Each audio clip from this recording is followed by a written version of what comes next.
மாங்காய் தொக்கு ஊறுகாய் பார்க்கவே சூப்பராக இருக்குது. சாப்பிடணும் போல் இருக்கா. இதை எப்படி செய்கிறதுன்னு சொல்கிறேன் வாங்க.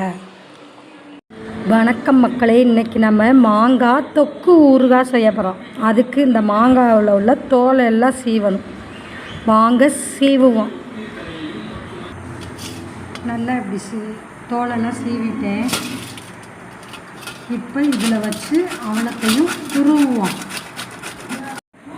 நல்லா இப்படி திருவியாச்சு. வாங்க மாங்காய் ஊறுகாய் செய்கிற மாதிரி செய்ய வேண்டியது. இங்கே எண்ணெய் காஞ்சிருச்சு.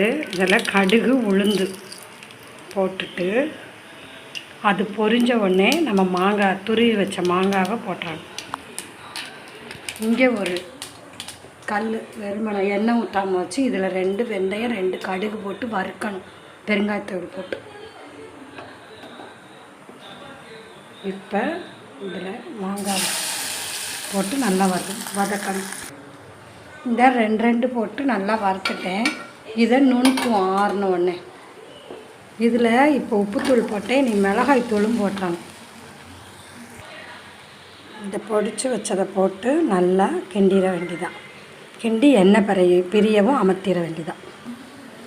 எண்ணெய் பிரிஞ்சு நல்லா இதாகிடுச்சு. நீங்களும் ட்ரை பண்ணுங்கள். மாங்காய் தொக்கு ஊறுகாய் வாங்க சாப்பிட்லாம். கருப்பு கவனி அரிசி, அது கூட மாங்காய் தொக்கு ஊறுகாய்.